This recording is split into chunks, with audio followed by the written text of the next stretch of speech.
여러분 안녕하십니까? 이 시간에는 시편 41편 말씀 중심으로 드리겠습니다. 오늘 시편 41편의 내용을 보면은 다윗이 아주 심한 병에 걸려서 고생하고 신음하고 있습니다. 그때에 여러 사람들이 와서 위로하기도 하죠. 그런데 문제가 무엇인가 하면은 위로하러 왔던 사람들이 밖에 나가서는 다른 소리를 한다는 것입니다. 가까이 가서 다윗이 겪는 그 중병을 보니까 보통이 아니다. 죄가 많아서 그렇게 하나님의 진노를 받는 것 같아. 이러한 소리를 합니다. 그리고 어떤 사람은 더 나아가서 다윗이 빨리 죽기를 원하는 그러한 말까지도 합니다. 그런데 그러한 소리가 다윗에게 돌아온다는 것입니다. 참 고통스럽지요. 우리가 그러한 곳에서 살고 있습니다. 9절에 보면은 다윗이 이렇게 말합니다. 내가 신뢰하여 내 떡을 나누어 먹던 나의 가까운 친구도 나를 대적하여 그의 발꿈치를 들었다. 그러한 아픔의 말이 있습니다. 가까운 친구, 그 친구마저도 밖에 나가서는 사람들에게 듣기에 곤란한 말들을 내뱉고 있다는 것입니다. 이러한 상황을 다윗이 만납니다. 그러한 소리를 들었을 때 다윗 안에서 나오는 죄의 성품에서 나타나는 소리, 감정, 생각 있겠죠? 여러분, 우리 모든 사람은 동일한 죄성을 다 가지고 있습니다. 동일합니다. 그렇기 때문에 다윗의 마음에서 일어나는 죄의 생각들 우리가 얼마든지 짐작할 수 있습니다. 왜? 나에게도 일어나는 똑같은 상황이니까 알 수가 있습니다. 그러므로 그 다윗의 마음에 얼마나 상처가 되고 아픔이 되고 또 그 사람에 대한 미움이 일어나고 섭섭함이 일어나고요. 가까운 그 친구마저도 그러한 소리를 하는 것을 들었을 때 그 죄의 충동은 더 크게 일어나겠지요. 이런 상황을 다윗이 만납니다. 하나님은 그러한 상황에서 다윗을 훈련시킵니다. 우리는 하나님의 아들로 거듭났기 때문에 하나님의 아들로 살 수 있도록 하나님이 교육시키시는 것입니다. 가르치고 훈련시키는 것입니다. 훈련은 실제 상황에서 훈련시키시지 실제 문제 없이는 훈련이 되지 않습니다. 우리에게도 똑같습니다. 자, 그때 다윗이 하나님 앞에 기도하는 것이 나옵니다. 즉, 하나님께서 성령으로 다윗에게 무엇인가 깨닫게 해주십니다. 11절에 보면은 하나님이여 내 원수가 나를 이기지 못하게 해달라고 기도합니다.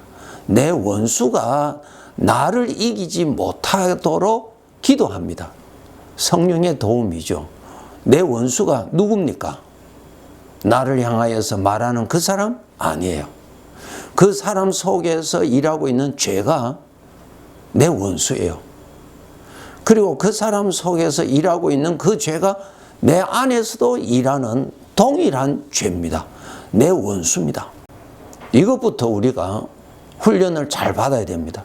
우리는 그 사람을 원수로 생각하죠. 그럼 벌써 내 안에 일어나는 죄의 함정에 빠진 것입니다. 죄는 절대로 자기 본체를 드러내지 아니하고 그 사람을 지적하고 그 사람을 미워하도록 합니다. 그 죄의 덫에 빠진 것입니다. 그런데 하나님은 다윗에게 이 훈련을 시키십니다. 내 원수에게 내가 거기에 쓰러지지 아니하도록 해달라고 기도하죠. 나의 친구가 밖에 가서 나에 대해서 좋지 아니하는 소리를 하였을 때 그 소리가 전달하는 사람이 있어요. 그것을 전달받을 때에 내 안에 있는 죄가 나중에는 그렇게 말한 그 친구에 대한 복수심으로 일어납니다. 그러면 나도 그 사람에 대해서 허물을 말하고 없는 허물도 만들어서 말을 하고 혼자서 마음에 분노를 품고 그렇게 되죠. 결국은 죄가 다 정복하는 것입니다. 나도 죄에 빠진 것입니다. 여러분, 우리가 꼭 알아야 될 것이 나에게서 하나님의 것이 나타나는지 죄의 것이 나타나는지 두 가지 중에 하나입니다. 그것이 하나님 앞에서 결산이 됩니다. 물론 시간적으로 보면은 그 사람이 나에 대해서 안 좋은 말을 했어요. 거짓말을 했다고 합시다.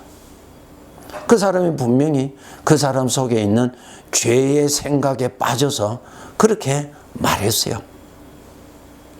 죄에 걸렸지요? 죄에 빠졌지요? 그 다음에 그 소리를 들었을 때 내 안에도 그 사람에 대해서 복수심으로 일어납니다. 그러면 내 마음속으로 그를 미워하고 공격하고 가까운 사람에게 그 사람에 대하여서 안 좋게 말을 하고 결국은 죄가 이기는 것입니다.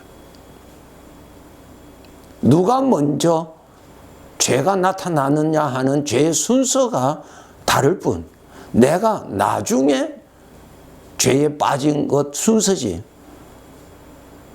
결론적으로는 똑같이 죄에 빠진 것입니다.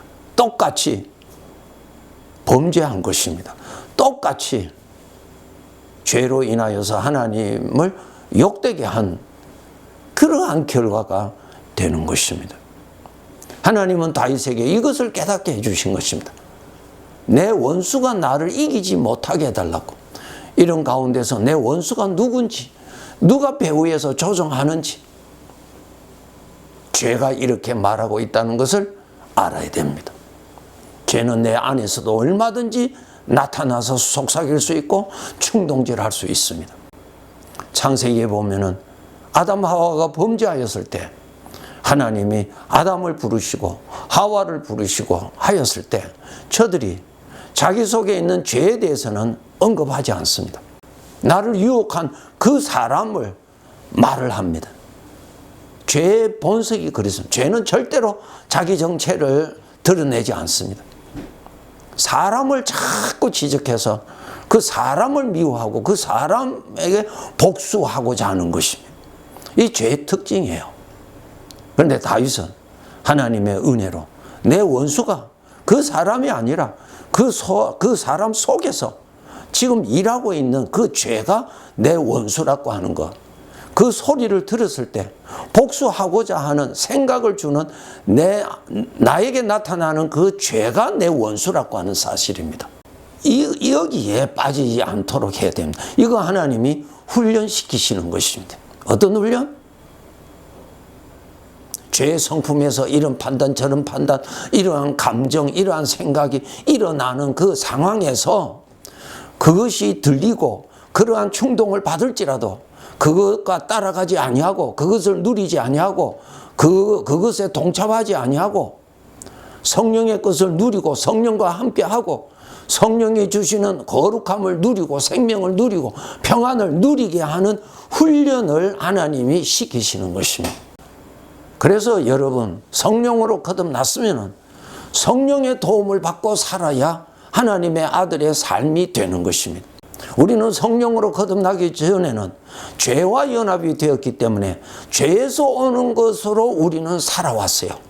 이제는 죄에서 우리가 자유하여 되었으니, 죄로부터 자유함을 받고 하나님과 연합된 하나님의 아들이 되었으니, 성령으로 공급하시는 거룩한 하나님의 것을 맛보고 하나님의 것을 누리고 하나님과 함께 살고 하나님을 따라가는 삶을 살아가야 하는 것입니다.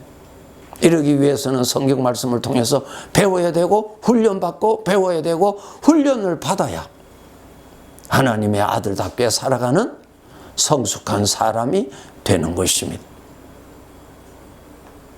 시편 66편 12절에 보면 우리가 불과 물을 통과하였더니 주께서 우리를 끌어내사 풍부한 곳에 들이셨나이다. 불과 물 뭡니까? 사망의 생각을 만났는데 그곳을 통과하였더니 이것이 중요해요. 그런데 우리가 훈련하지 아니하면 사망의 생각에 충동이 일어나고 사망의 생각이 나타날 때 거기에 다 빠져버려요. 통과할 수가 없어요. 통과하지 못하면 하나님을 경험하지를 못해요. 성령을 경험하지 못해요. 그러면 하나님의 아들답게 성장하지를 못해요.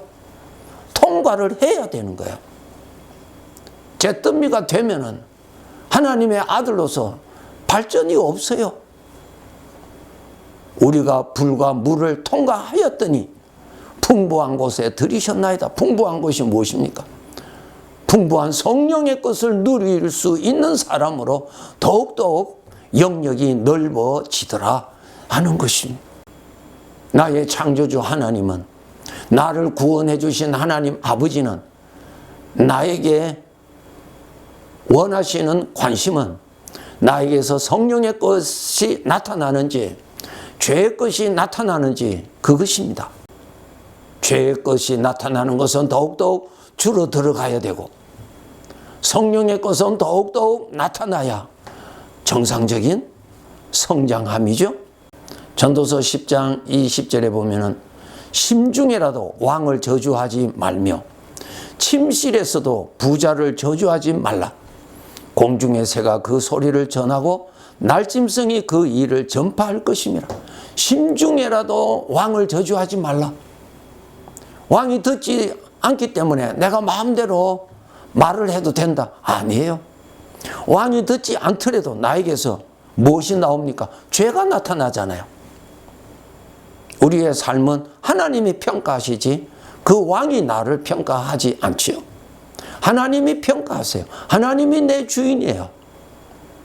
심중에라도 말하지 않는 것만 해도 아주 귀한 사람이죠. 그런데 심중에라도 왕을 저주하지 말라. 무슨 뜻이에요? 죄의 것을 누리지 말라는 것이죠. 침실에서도 부자를 저주하지 말라. 그가 듣지 않는다고 해서 마음대로 저주한다고 합시다.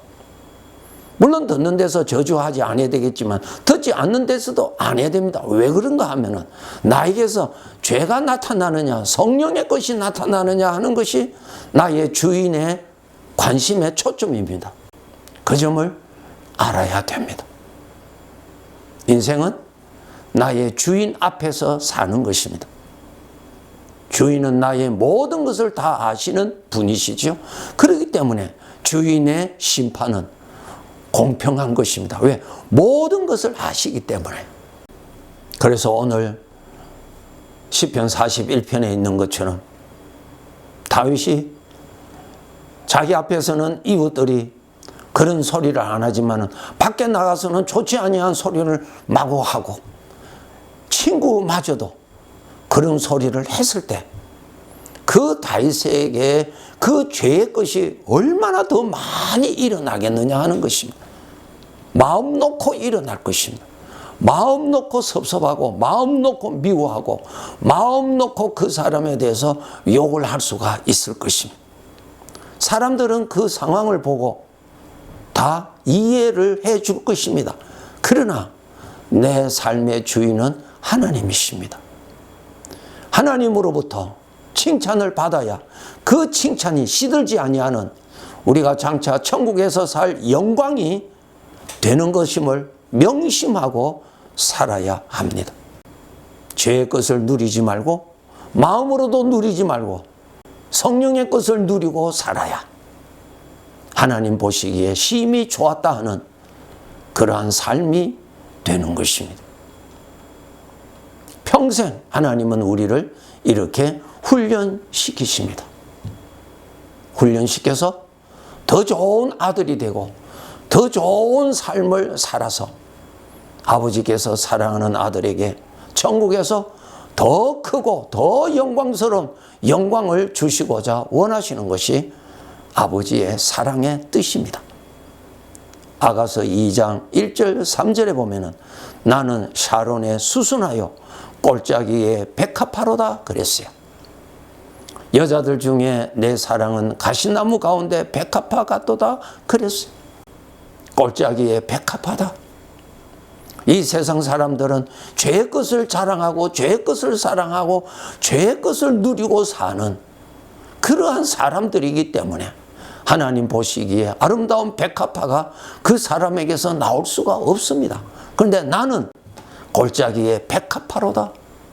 성령이 함께 하시는 사람이라는 것입니다.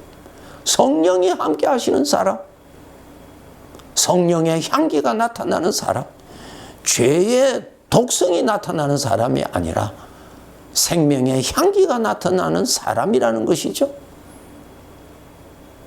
여자들 중에 내 사랑은 가시나무 가운데 백합화 같도다. 가시나무가 백합화를 찌를 때에 그 상처받은 백합화에서는 도끼를 뿜어내는 것이 아니라 아름다운 향을 품어내듯이 우리 하나님의 백성들이 억울함을 당하고 여러 가지의 것들을 당했을 때 죄의 것을 품어서 뽑아내는 자가 아니라 그럴 때도 성령의 것을 품고 성령의 것을 품어내는 그러한 하나님 보시기에 아름다운 삶을 우리는 살아가야 하는 것입니다. 나 자신은 하나님의 것이요. 하나님은 나라는 존재에서 하나님이 거두시고자 하시는 성령의 것을 많이 거두시고자 원하십니다. 더 많은 열매를 맺기 위해서, 더 많은 열매를 수확하시기 위해서 계속 훈련시켜서 이전보다 더 성숙한 사람이 되어서 더 많은 하나님이 거두실 열매가 풍성해지기를 아버지가 원하십니다. 이 뜻을 깨닫고 항상 깨어서 준비하여서 죄의 것을 누리지 말고 성령의 것을 더 많이 누리면서 아버지가 부르시는 마지막 날까지 이 길을 열심히 달려갑시다. 네, 감사합니다.